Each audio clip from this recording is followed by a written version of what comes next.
This is, I'm sorry. No, I was going to start with, we've got Hagen Smith in town. We went to dinner with him last night with his family and his girlfriend, and enjoyed spending more time with Hagen and, you know, his support group. And I know he's throwing out the first pitch. No pressure, Hagen. But, you know, he certainly should be celebrated. He's a big part of our future. You know, when you take someone with the 5th pick, and he happens to be my first round draft pick as a general manager, it's pretty exciting. And I know he's spending time with some of our some guys from our major league club. I know Garrett, I'm sure, is going to spend some time with them, and to have 2 talented lefties in the building of their stature, I think is exemplifies kind of the direction of our organization. We feel really good about the pitching development and our infrastructure, and we're going to continue to nurture that and, you know, figure out how to get this club better. It's probably unfair on September 9th to ask you, but I'll do it anyways. You talked about Garrett. I mean, do you see Garrett as a part of your future beyond this year? Well, you know, for one, you know, we're really proud of what Garrett has accomplished as a starter this year. He's been one of the bright spots of baseball, quite honestly. So, you know, it's not a player that we're actively shopping. Obviously, there's a lot of interest in a Garrett Crochet just because what he can do on the mound. And, you know, we'll wrap up this year, get into the off season, and kind of go from there. But you look at the long list of arms that we've accumulated, both through the draft and trades, and we feel like we're in a pretty healthy spot from a pitching standpoint. Do you have to look and see, you know, like you've talked about before, about he's great story, he's had a great year, he's approaching 200 strikeouts in his first year as a starter, but you have him for 2 years of control. If you don't extend him, how does that fit into what you look like as a team? Sure. I mean, the reality of baseball and where we're at as an organization, you need to look at, you know, the types of returns that you can potentially get in trades, and, you know, we need to, you know, weigh, you know, where we're going to be in a year, 2 years, but we also know how talented he is. And he can certainly lead a rotation with the White Sox or anyone else.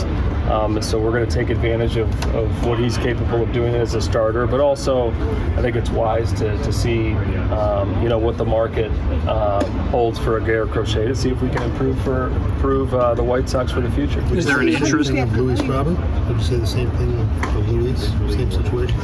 Yeah, with Louis, you know, what he brings to the table, I know this isn't the year that he was hoping to have. He certainly has shown flashes, you know, this year. However, you know, he hasn't been as consistent as he was a year ago.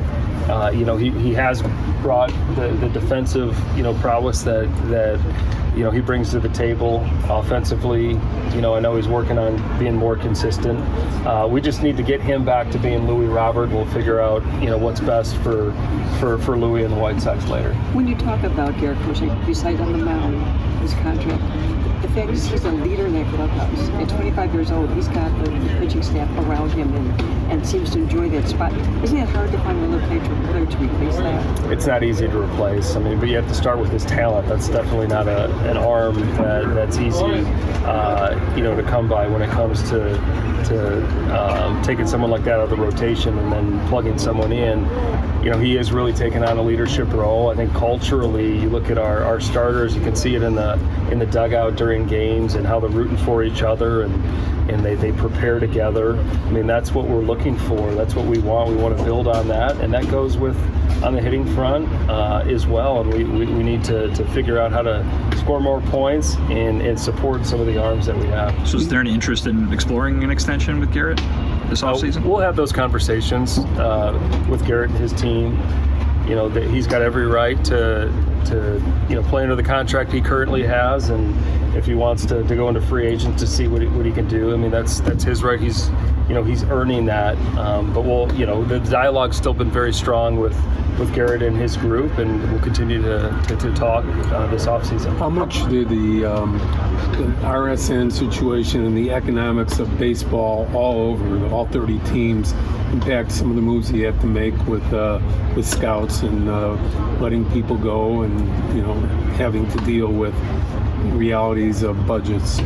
Well, every club has their financial restraints, and I think that's the beauty of our game in a way too, where we're talking about different markets throughout the country, and you want to maximize with the resources that you have. I know from an infrastructure standpoint, I've said this from the beginning, so much of our focus is the foundation of the organization, whether that be on the international side, the amateur side, player development, and the various areas that make up an organization. And we're looking for individuals that can do many things, that are very talented, so we can scale the talent that they have and have a far reach, whether it be down at your academy, apply it to every acquisition, the development of our players. So that's really what we're focused on. That's what we've been focused on. We'll continue to do so. How soon are you looking to have a new head of international in place, and what sort of qualities are you looking for? Well, we're looking to improve our process. I mean, Marco was here for a year. For years, and he accomplished a lot. And we've got players on our major league club that are a reflection of his work. However, where we are right now, we're in the works of building a new academy. More so focused on the scouting process. It's different than what you'll see on the amateur side. We need to make it a little bit more of a comprehensive approach. So our focus is on building out that process, and the leadership will come once our process is built, and we're going to do that from our front office, and then we'll make a decision from there.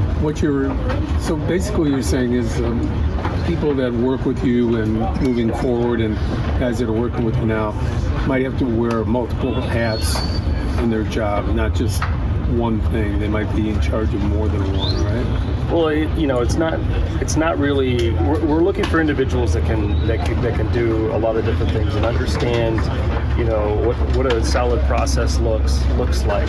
And I think that whether we go through a hiring process to have, certain backgrounds and skill sets to make the White Sox better, that's the focus more so than finding individuals that can do a lot of different things. If we're able to come across someone that we feel like can help in various areas, that makes them attractive. But there's different ways to kind of go about this, but it's really about scaling information, and that's something that we're set out to improve. Is there a update on Okada? What's going on with him? He's going to continue rehabbing in Charlotte. He's been responding well, but at this point, it's we want to continue to make sure that he's in a good spot and he feels good about where his body's at before we make a decision on bringing him back. Last time you did a media thing here, you mentioned you were still writing down attributes for a new manager. Are you to the stage of writing down names, asking for interviews or permission or anything like that? Yeah, we haven't begun the permission process. What we've done is we've built out a process that we feel very good about. Simultaneously, we've been able to collect names through referrals or our own research, and we feel pretty good about the amount of candidates that we have. And then, once we get our season to the finish line, we'll devote more time and begin the interview process. Is there anything about the process you could tell us, like you're gonna meet with three, he's gonna meet with potential candidates, gonna meet with three people, then down to two, then down to one? Anything about the process you can tell us? Yeah, I mean, it's really about understanding what we feel like is the best fit for the Chicago White Sox, and finding the criteria we feel is going to make for a strong decision in the end. You start broad with the search, and then eventually work it down to the finalists and make a decision from there. Is there a timeline? There's really not a timeline.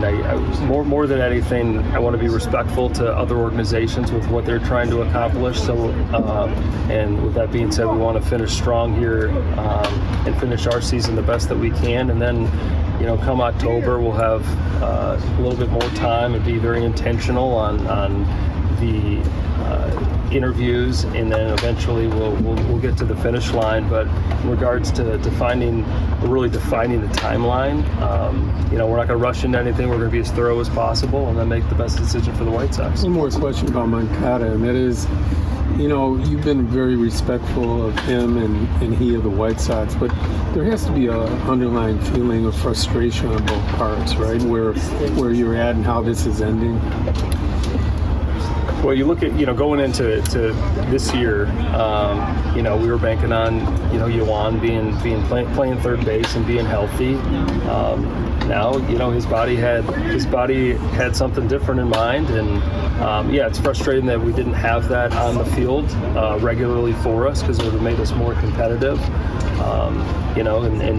But he's in Charlotte right now, and he's healthy now, and we'll just kind of take it from there.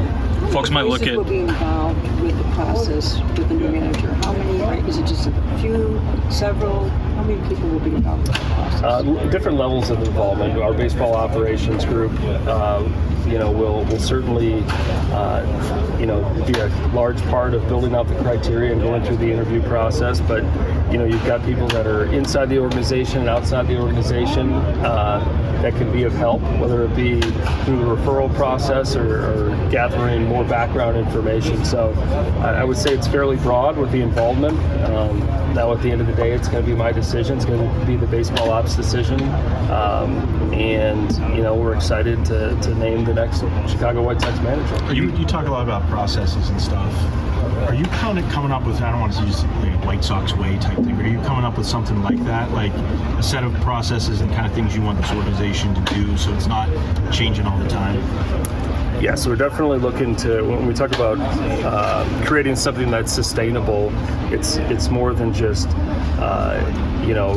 consistently winning at the major league level. Obviously, that's the ultimate goal, but it's also a reflection of a consistent process in all different areas of the organization. So we've been set out to improve every process that exists in this organization. We're going to continue to pour our efforts into our infrastructure so we can make sound decisions and put our players in a position to be successful. You've mentioned that you're looking for the next manager to be somebody in uniform in another dugout right now. As you've assembled your list of candidates, is that still the track that you guys are on?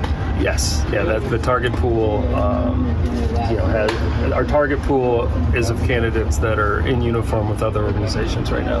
With Ramos, he's young still, but is there a point you want to just kind of give him, a long major league runway to see what he can do? And if so, with Vargas, does that involve one or both of them playing different positions at some point down the road? Yeah, we'll play around with different ideas to get at bats for these guys in the big leagues. Obviously, Miguel Vargas and Brian Ramos are a big part of our future, and we may need to get creative. Tonight we've got Brian that's DH, and we've got Miguel at third base. That's a way to get some playing time there. But most importantly, we want these players to feel like they've accomplished something in a positive manner. And Brian's had a good run at Charlotte here recently. He's going to get some at-bats here tonight, and we'll kind of go from there. Colson's had a real good run, eight games, I think, maybe more than that. Does that hot streak change your thoughts at all about him coming here for even a short period of time? We're excited about the adjustments and the freedom in his swing right now. He's driving the ball, he's having good at-bats. There seems to be a lot more looseness in his game overall. We're just going to continue to nurture that and kind of go from there. You've been in this job for a year now. How do you look at your minor league system and where it's at right now and where it was a year ago? We're certainly more competitive. We've got two clubs that are going to be in the playoffs. They've remained competitive even in their respective leagues in the second half. Our farm system, was rising in the public rankings. We're going to look for opportunities to add, but the overall development, we feel pretty good about it. We know that our farm system is a strong indication of what our major league club is going to look like and the success of our major league club. We still have work to do. We feel much stronger about our pitching depth at this point, and we've got some position players that have had some really nice years. Colson, going on a recent hot streak. Edgar Caro's had a really solid year. Brooks Baldwin, that's up here now, obviously was off to a hot start, and he's on the IL now, but he's getting stronger, and we look forward to having him back. So there's been some positive strides in the farm. You look at some of the acquisitions we made at the deadline, and at the lower minor leagues, and it's pretty exciting when you look at the potential of some of these players. On a personal level, is it sort of like watching this team, your team sort of come up short like night after night? Is it sort of on a personal level, is it at all tough for you? And then I guess sort of the follow-up is, what gives you the most hope that sort of right, like that sort of you can watch it now and then sort of be more optimistic in the future, and I guess like for fans too? Sure. No, I mean, I'm a competitor, just like the players on the field, and when you don't win ball games, that eats at you. It's hard. And we've come up short way more often than we would have liked. However, you look at some of the development of these players and the opportunities they're getting right now, you have to find your wins when you're in a rebuild like we are right now. So, the spirit of our players seems very strong, especially in this clubhouse still, regardless of the struggles that they've been faced with from a wins and loss standpoint. I'm really proud of that. In terms of optimism, you look at the farm system, you look at where our pitching is, we look at the potential of what our rotation looks like for next year and years in the future, and we've got guys in the bullpen right now that are getting opportunities and pitching well. So it looks like we're in a good spot from a balance standpoint, both with starters and relievers, and now it's about putting some more runs on the board. We've got young prospects that are rising in the minor leagues on the offensive side. Now we'll be able to blend that with the pitching, so that makes everyone that's working in the organization optimistic, and hopefully our fans can see the light at the end of the tunnel. Do you have a favorite memory from this year, and then also maybe a least favorite memory from this season? I'd say my favorite memory is making the decision to have Garrett Crochet be a starter this year, and then naming him the opening day starter. And although we came up short on the opener, he showed the organization and certainly baseball what he's capable of doing, and that's certainly the brightest memory. In terms of the memories that perhaps I want to forget, I can't say that there's one that really stands out. I think that there's a lot to learn from for our players and our staff and personally, and all you can really do right now is apply those learnings for the future. Does it surprise you? Knew you were taking a step back this year with the rebuild.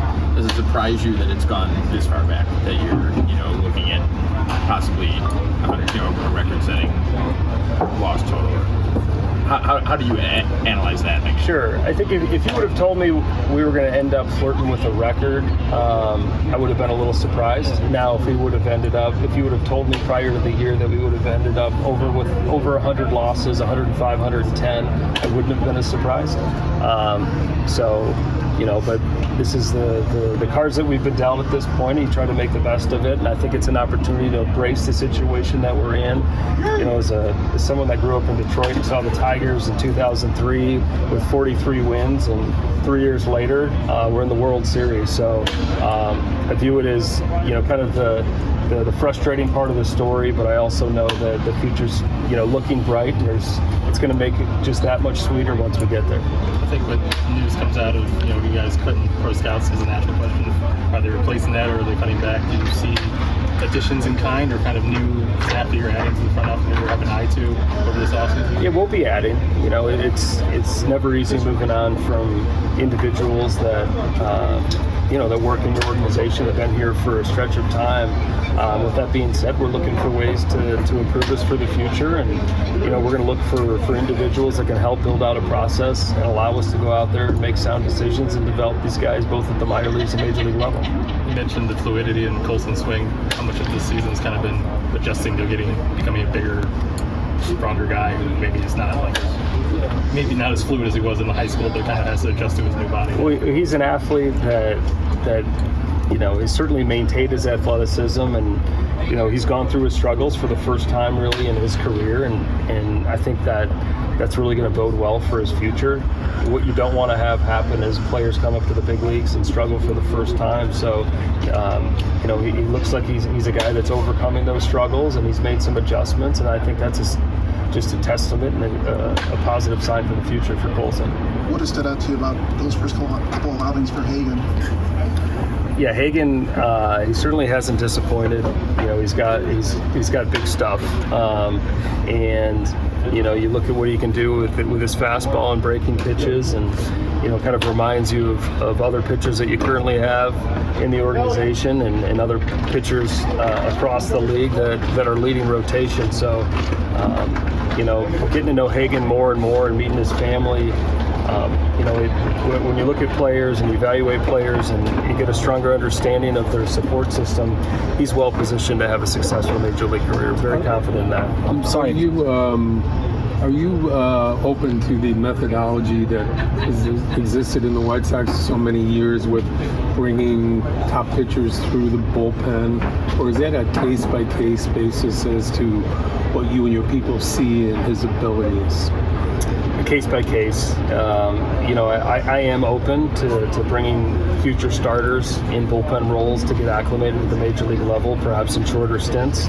And you know, an example of that is Jairo Iriarte, and you know, he's gone out there and he's pitched in 180 outings, and you know, you see the ability that he has and how hyper mobile that his body is and his delivery, and certainly the stuff that goes with it. I think this experience for him is going to be invaluable. We still view him as a long-term starter, but you know, in the near term, to go out there and get innings in a bullpen and getting you know, a bullpen type routine, I think is going to bode well for his future. To have some of these guys pitch in traffic or go into a game that perhaps they're used to having, you know, a starter routine. So just, you know, make the phone call down to the bullpen. Hey, you know, you've got the 6th or the 7th. I think is healthy for them, and it's only going to help them in the future, regardless of what role they're going to be in long term. Hey, with Hagen? What's the plan for him the rest of the year? I'm sorry if you guys were talking about. Is he going to keep going, or are you going to shut him down for the year? Or what's the? He's finished for the year. Okay. You know, I guess his last time throwing a pitch off the mound maybe tonight. You know, the first pitch. You know, prior to the game tonight. So, but hey, I mean, he's had he had his college season, obviously an excellent one, and he pitched well for us. And now, you know, it's time to prepare him for next year. We know the reasons why you made the trades, but do you look back, especially with Michael Kopech, to see what he's doing with the Dodgers and how well he's been pitching? Yeah, Michael's obviously a very talented pitcher, and you know, we've seen that through the years. You know, I'm a huge fan of Michael, and just watching him grow up both as a pitcher and a person is you know, something that I'm very proud of. Yeah, could he still be in our bullpen and feel good about it? Of course. We have to make these decisions for the long-term health of the organization. We all silly like the mayor.